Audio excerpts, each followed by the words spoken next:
Vamos chover no molhado, né? Rafael. Cara, hoje eu vou dar uma nota diferente para Rafael, por quê? Rafael salvou São Paulo em determinados momentos da partida, fez boas defesas, inclusive teve um lance ali que Pablo Maia tirou em cima da risca do gol, e que ele fez uma boa defesa, mas ele havia saído mal. No segundo tempo ele também pegou umas boas bolas, mas Rafael tomou esse amarelo num jogo importantíssimo da reta final aí, e que o São Paulo precisaria muito dele. A Yang, salvo engano, jogou foi contra justamente o Sport, não foi? Que a gente empatou em 2-2, salvo engano, lá na Ilha da Rainha da Morte, lá na Ilha do Retiro.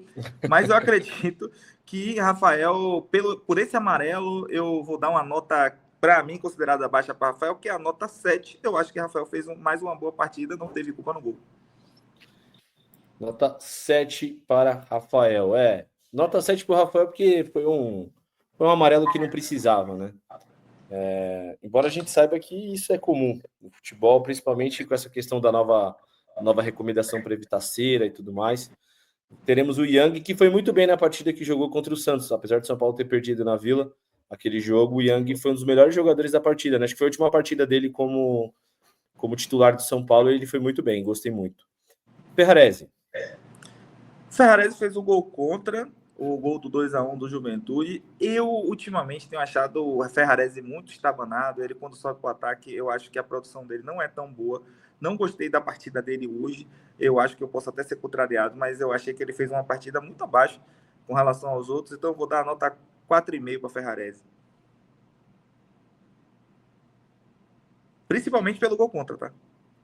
Acompanha o relator, cara. Foi um golaço contra, né? Que eu não sei que passa na cabeça do o Ferrarese, ele tem uma sina, cara, que quando ele tá num momento bom, ele desliga o disjuntor e ele começa a fazer cagada, cara. Hoje ele fez uma partida abaixo, também achei. Ele e não à toa ele estava sendo o banco do Rafael Tolói, que não fez pré-temporada, que chegou no meio da temporada e acabou se lesionando no último jogo. Mas, cara, ele em algum momento da temporada ele chegou a ser um dos melhores jogadores do São Paulo ali, principalmente no sistema defensivo, mas durou muito pouco. E o custo-benefício de um atleta que custou 21 milhões de reais aos cofres do São Paulo, ele é muito baixo. Né? Lembrando que o Ferrarese teve um LCA no primeiro ano que ele foi contratado pelo São Paulo. Acho que ele é um bom jogador, não acho que seja ruim, mas precisa ligar, cara, precisam conversar com ele. E é uma bola completamente evitável, sabe? O gol contra que ele fez. Ele poderia ter cabeceado para trás, ele poderia ter atacado a bola, ele estava na frente do zagueiro, ele poderia ter dominado no peito e dado um chutão, enfim. Muito mal, também não gostei dele hoje não, 4,5. Alan Franco. E eu gostaria de complementar, inclusive, que você falou que ele custou 21 milhões e tem uma declaração bastante contundente aí de nosso presidente, que foi até o Fernando Soriano, né, representante do Grupo City, e disse para ele, estou aqui para... não estou aqui para aprender com vocês, nem para levar a SAF para o São Paulo. Estou aqui para levar Ferrarese. Ele, poxa, mas quebrado dessa forma? Ele sim, vou contratar Ferrarese, ou seja, mostrando irresponsabilidade e incompetência em uma declaração pública. Achei incrível da parte do nosso presidente, mas é isso aí, eu também concordo com você. Acho que Ferrarese ainda pode vir a jogar muito bem pelo São Paulo hoje, que eu achei uma partida abaixo. Alan Franco, ele fez uma partida meio feijão com arroz, ele não foi muito exigido nas partes em que ele foi exigido, ele também não comprometeu, então vou dar a nota 6 para ele. Nota 6 para o Ferrarese, para o Alan Franco. Perfeito, seguimos. Sabinão. Cara, Sabino tá concedendo highlights para os nossos adversários em toda a rodada. Na passada, eu falei, quando acabou o jogo, sabia que Memphis Depay, aquela ia rodar o mundo, Não, aquela... encheu o saco, né? Vamos Não, ser sinceros. toda fui marcada em 200 publicações de Memphis Depay. E agora ele tomou um chapéu ali na entrada da área e depois tomou na sequência um lance de calcanhar que quase resulta em gol do Juventude, mas ele não fez uma partida ruim, né? É o que eu tô falando, ele tá concedendo muitos highlights, não estou gostando disso, estou ficando preocupado com minha saúde mental, mas ele fez uma partida na medida do possível ali boa, vou dar 6 também. Nota 6 para o Sabino. Tomou outra caneta, Matheus? Não, ele tomou um chapéu. Tomou E aí chapéu depois... do Talhari, né? É... Exato. Coitado do Sabino, cara. Mike. Partidaça para mim do Mike. Esse menino, eu vou falar logo do próximo menino, que é o Luca, mas o Mike, ele entrou ali no lugar do Cedric Soares, no caso entrou, eu falo, como titular. Eu achei uma partida muito boa, fez boas participações, depois fez boas triangulações com o Negruti também, raçudo, tirou uma bola ali do jogador do Juventude com muita raça. Eu acho que ele é um cara que ainda vai... Se ele não for vendido em algum momento aí para fazer caixa, ele ainda vai devolver para o São Paulo muito. Eu vou dar nota 8,5 para Mike hoje. Cara, se não fosse 9, porque ele fez uma partida de gente grande, viu? Parece que o Cédric Soares não jogava no São Paulo. Obviamente que, óbvio, pode oscilar, deve oscilar, é um jogador muito jovem, mas é muito bom, cara. Tem que estar indo bem, dá a oportunidade, vai dando minuto, que é esses caras que a gente precisa, né?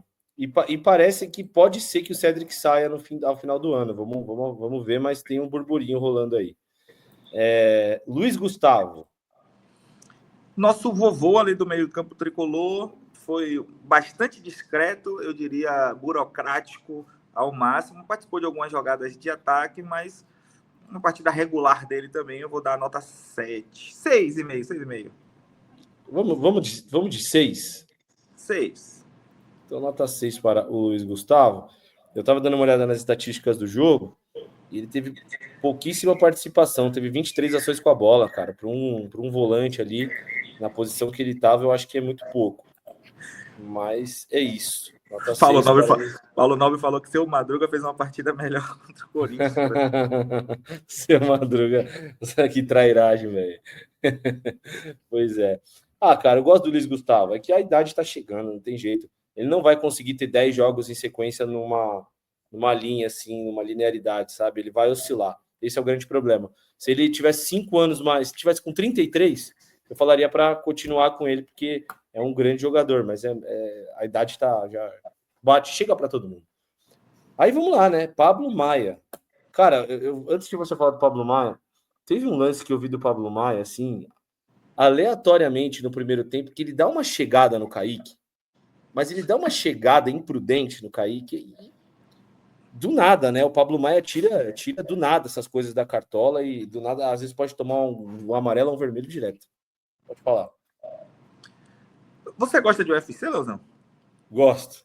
Pronto, no UFC existe uma movimentação por parte de Dana White que é a seguinte: quando um lobo velho ele vai deixando o UFC, Dana White coloca ele para pegar uma pessoa mais nova para ele ser a porta de entrada dele no top 15 normalmente. Sim. Por exemplo, Renato Mani Moicano, que é um cara muito famoso agora na internet, ele já está ali com seus 33 anos, provavelmente vai pegar o Maurício Ruff, que é um novo atleta do lutador do Brasil.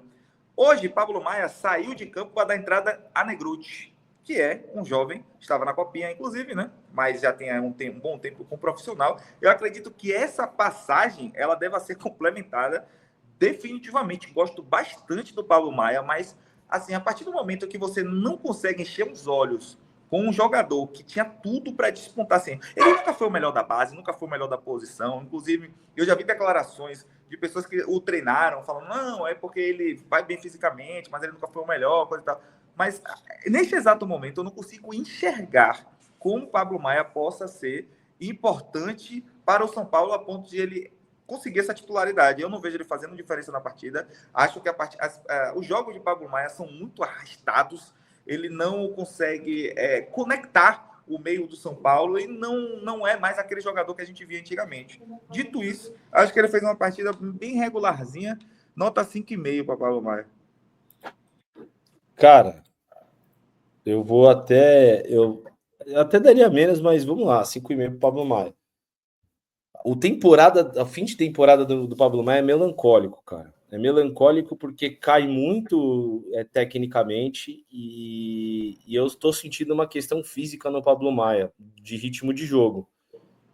É bem estranho. Não sei se você tem essa mesma visão, mas parece que todo jogo o Pablo Maia tá voltando de uma lesão. Eu não sei se ele tá com algum problema. É sério. Eu não sei se ele tá com algum problema muscular e realmente tá se arrastando, literalmente, pode ser, porque o São Paulo já tá com 500 desfalques, ou se tem alguma questão psicológica, mas assim, não é o Pablo Maia que a gente conhece, cara. De longe não é o Pablo Maia que a gente conhece. Precisa melhorar. Até para o São Paulo conseguir ainda ganhar alguma coisa com a venda dele. E ele também, porque ele é um cara que tem potencial para estar na Europa num time ali hoje de segundo escalão, mas daqui a pouco de primeiro escalão. É um cara que tem muito potencial, só que eu acho que ele tem um ponto aí também, Matheus. Eu vou fazer uma meia-culpa para ele, não dos erros, de displicência, como foi no jogo contra o Corinthians e contra a LDU, mas no sistema do Crespo, o Crespo ele joga um cara aqui articulando e 2 volantes, certo? Só que esses volantes, eles não são o primeiro volante. Um desses 2 volantes, ele não faz só a função desse primeiro volante. Eles precisam atacar as linhas, porque a saída de jogo do Crespo é aquela saída de atração. E esses 2 volantes precisam construir a jogada, eles precisam aparecer em diagonal para os alas conseguirem conectar o passe neles e eles darem andamento no jogo. O Pablo Maia não tem essa característica de construção. Ele é um destruidor de jogadas. Ele é aquele primeiro volante, aquele camisa 5 raiz. Então também eu acho que o sistema do Crespo está atrapalhando, entre aspas, o Pablo Maia. Que não quer dizer que ele não pode melhorar, que não quer dizer que ele não pode, né, tomar uma chamadinha e falar, Pablo, você precisa melhorar, cara. Mas eu acho que isso está acontecendo um pouco também no jogo do Pablo Maia. Bobadilha. O Bobadilha foi o homem que fez o nosso gol hoje, pisou na área, acho que isso é importante. Ele sempre tem destaque com chutes de fora da área, mas eu gosto dele se aproximando mais. Ele jogou um pouco mais à frente ali dos outros 2, do Luiz Gustavo e do Pablo Maia, mas também fez uma partida discreta. Eu espero mais do Bobadilha, mas assim, lógico, ele está voltando de uma data FIFA, ele é um rapaz jovem, eu gosto do futebol dele, não gosto dele jogando nessa posição, me atrai mais os olhos do Marcos Antônio, fazendo essa função que ele fez hoje, mas ele fez, além do gol, eu acho que ele fez uma partida boa, então eu vou dar 7,5 em razão do gol. 7,5 em razão do gol para a Bobadilha. É isso. E ele jogou numa posição de... Assim, quando eu digo construção, gente, não quer dizer que o Bobadilha foi o camisa 10. Quer dizer que o Bobadilha saiu mais para o jogo do que o Luiz Gustavo e o Pablo Maia.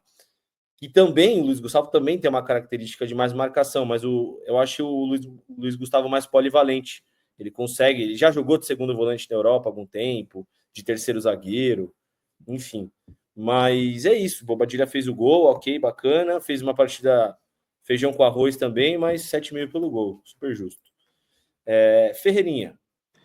Ferreirinha, até o momento que ele saiu de campo, ele era o melhor jogador do São Paulo, estava criando a jogada, estava articulando ali pela esquerda, estava desconstruindo as linhas do Juventude, foi o principal responsável pelo nosso gol. Ele já tinha feito umas 2 ou 3 boas participações no ataque até o momento que ele teve que sair substituído, inclusive teve que segurar a substituição para poder sair no intervalo para a entrada de Luca. Eu vou dar nota 8 para Ferreirinha pelo que ele vinha fazendo, espero que não tenha sentido nada demais. E hoje eu acho que Ferreirinha se encontrou em uma certa posição no São Paulo. Eu acho que jogando ali por aquele lado do campo, talvez ele consiga render mais no tricolor. Com certeza, mesmo que ele esteja com os braços e os pés amarrados, ele vai ser melhor que Patrick em campo. Quanto que é a nota dele? 8.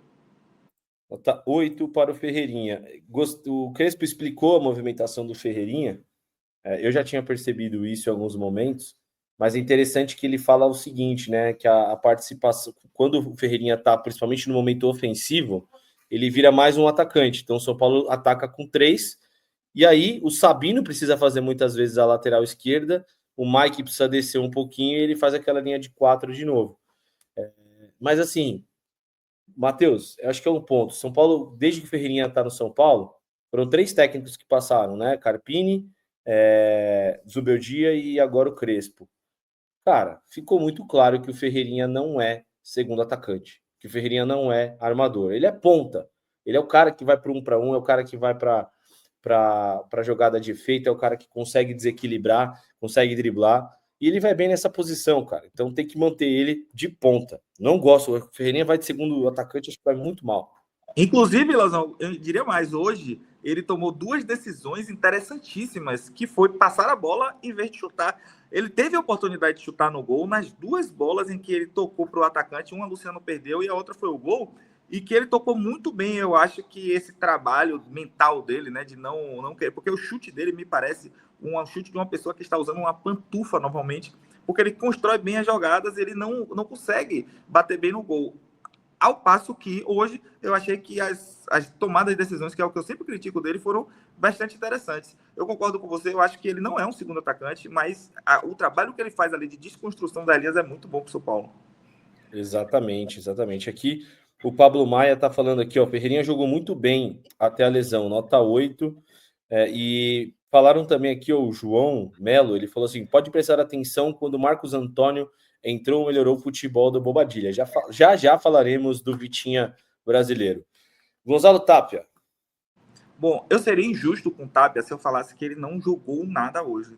Gonzalo Tapia, ele faz aquilo. É pressionar a marcação, ir em cima o tempo inteiro, encher o saco da defesa adversária, não deixar o adversário respirar. E quando ele está em campo, ele dá 200%. A gente não vai esperar um bom futebol de Gonzalo Tapia em nenhum momento de São Paulo, mas o que ele precisa mostrar é justamente essa disposição, essa raça. No segundo tempo, ele deu uma bela apagada, mas porque a bola não estava indo ao ataque. O Juventude estava pressionando muito o São Paulo. Para se ter uma noção, até os 30 minutos, o Juventude havia dado 9 chutes ao gol e o São Paulo 6. Apesar do que o São Paulo deu 5 chutes diretamente ao gol, o Juventude 4. Mas, assim, a bola não estava chegando nele e por isso não vou dar uma nota baixa para a Tapia. Eu acho que ele fez uma boa partida, nota 7,5. Nota 7,5 para Gonzalo Tapia. É o jogo do cara, velho. Não tem jeito. Ele não é um primor tecnicamente, mas ele se posiciona muito bem, é muito forte e se doa. Se ele jogar 1 minuto, esse 1 minuto vai ser o melhor da vida dele. Se ele jogar 90, vai ser os 90 melhores da vida dele. Jogador que ganhou muito no meu conceito por conta da entrega. E vem suprindo a necessidade no momento, né, Matheus, que a gente não tem os 4 centroavantes que estão lesionados. É só no São Paulo que acontece isso. Luciano. Já falei isso aqui com você no Campeonato Paulista de 2000, a final foi Santos e São Paulo e havia 2 árbitros em campo. Um de um lado pegava do meio campo para lá, outro do meio campo para lá. Luciano é um segundo árbitro que fica em campo pelo São Paulo, porque ele fica o tempo inteiro enchendo, até tomar amarelo, não tem jeito. É o tempo inteiro, tudo bem que assim, ó, no São Paulo tá definido, né? Rafael é o capitão e Luciano é o capitão de linha, porque normalmente entrega-se a um dos jogadores de linha para ser o capitão. Luciano é o capitão de linha, mas essa forma de abordagem que ele faz a todo instante chega a ser caricato. Eu prefiro que ele foque em jogar bola. Nos momentos em que ele recebeu a bola, não acho que ele tenha ido tão mal assim, apesar de que alguns chutes dele foram para fora, bateu no zagueiro, etc. Mas ele está fazendo a função dele. Reclama com os companheiros o tempo inteiro. Teve uma jogada mesmo, que acho que foi Mike, que tentou, não foi Tapia, que tentou, pegou a bola ali no canto da direita, tentou cruzar para ele, e mesmo assim ele reclamou. Aqui a bola, velho, ele é muito reclamão. Ele é uma pessoa que, se ele focasse mais no futebol do que encher o saco tanto do juiz quanto dos próprios colegas, eu acho que ele renderia mais. Mas ele fez uma partida bem ok, né? Ok, Luciano sendo Luciano, mas eu vou dar nota 5,5 para ele. Cara, o Luciano é assim, inclusive eu acho que ele só é o capitão de linha, porque se ele não fosse, ele já seria expulso em muitos jogos, porque tem uma recomendação de só o capitão falar, e o árbitro, se ele achar necessário um jogador que não é capitão falar com ele de uma forma mais assintosa, ele pode dar um amarelo. Talvez seja só por isso que ele seja o capitão de linha, mas é complicado, cara. O Luciano precisa focar em jogar bola, o Luciano precisa focar no São Paulo, e ele fala com o juiz o tempo inteiro e ele fica com carta marcada. A arbitragem é ruim, cara. Ela vai errar para os dois lados. Não adianta ficar discutindo, ficar gritando, ficar apontando o dedo na cara do juiz. Ela é ruim. A arbitragem do Brasil é ruim. Ficar fazendo isso só traz problemas pro próprio clube. Concordo com você. Aí chegamos, hein? Chegamos nele. O menino Luca. Nota 10. Eu não quero nem me delongar. Mentira, eu vou me delongar assim um pouco. Porque, assim, o Luca, ele jogou no domingo contra o Santos, a final do Sub-20, e fez 2 gols. O Luca já foi relacionado contra o Corinthians e tinha um Sub-20, né? A quarta de final contra o Fortaleza, que o São Paulo, inclusive, perdeu. Estava assim a maioria que foi relacionado contra o Corinthians. Agora, nessa partida, ele entrou no segundo tempo no lugar de Ferreirinha e ele fez um escarcéu na esquerda. Esse garoto, ele parece que não sente o peso da camisa do São Paulo. E todas as oportunidades que ele entrou em campo neste ano, ele correspondeu. Eu gostaria muito de saber qual é a motivação de esse menino não ter tantas oportunidades quanto Emiliano. O que Emiliano Rigoni fez? Emiliano Rigoni sabe segredos da diretoria, não é possível. Emiliano Rigoni deve saber segredos de Hernan Crespo. Eu não consigo entender como um garoto como o Luca, uma joia da base. Eu até, na verdade, eu fico até um pouco mais feliz de ele não ter feito mais antes, porque talvez ele já tivesse sido vendido. Ele jogou muita bola hoje, ele conseguiu produzir ali pela esquerda na mesma intensidade ou mais do que Ferreirinha vinha fazendo no primeiro tempo, e acredito que ele deva ser a solução dos nossos problemas no ataque para o ano que vem.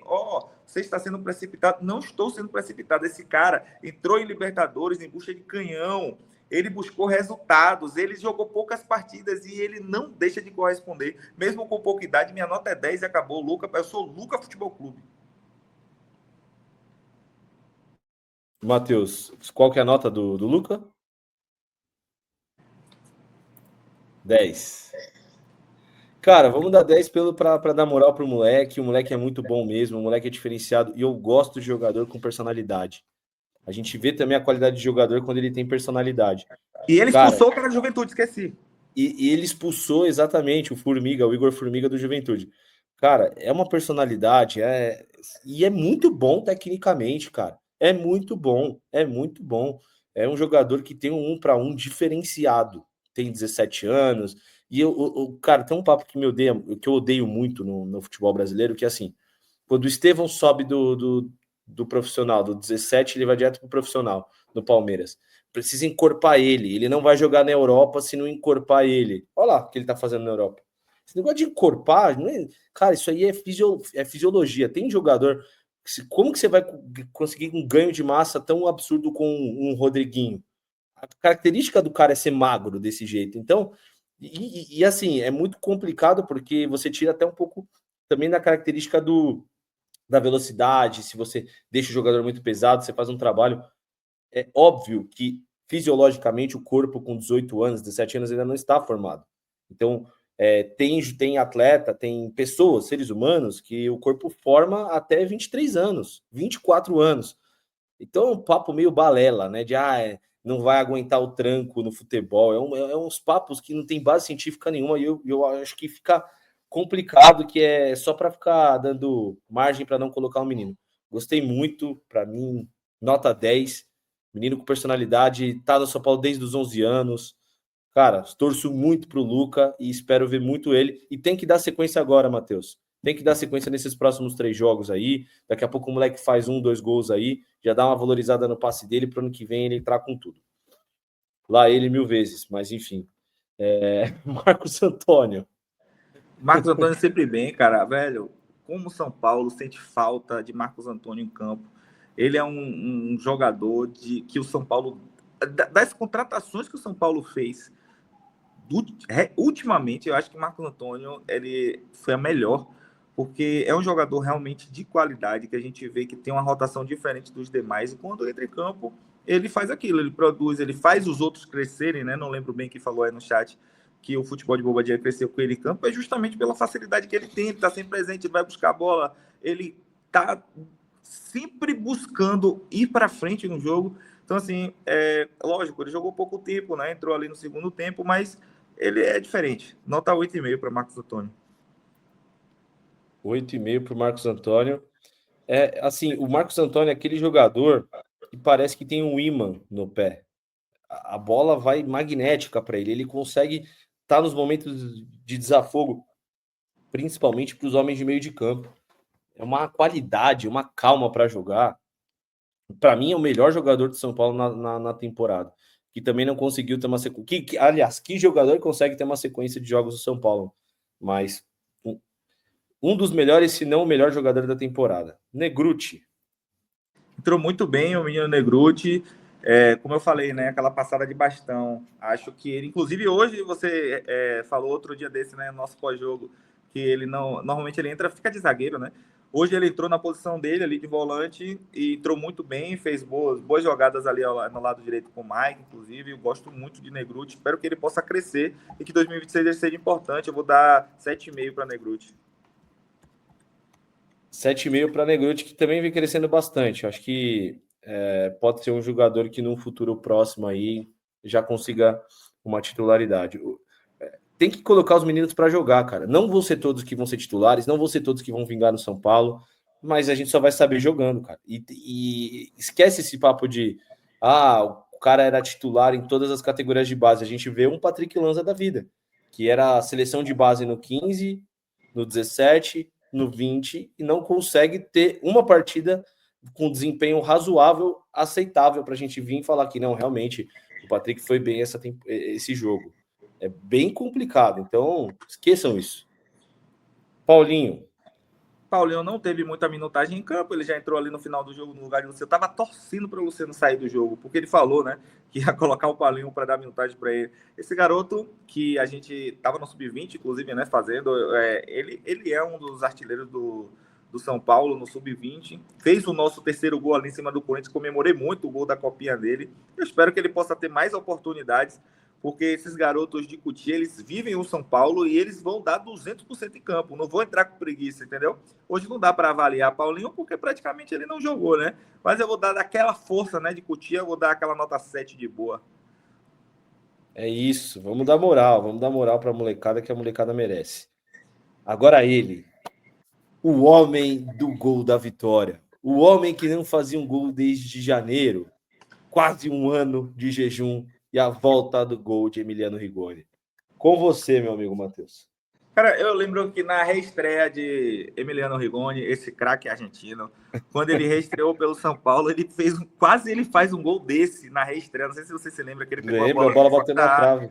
Bateu na trave, né? Ele sempre tem essa jogadinha aí que se o goleiro aceitar, se o goleiro for muito ruim. Inclusive, a gente tem o demérito hoje de o Juventude não ter escalado o nosso querido Jandrei, né? Que aí poderia ser muito maior a elasticidade aí do placar.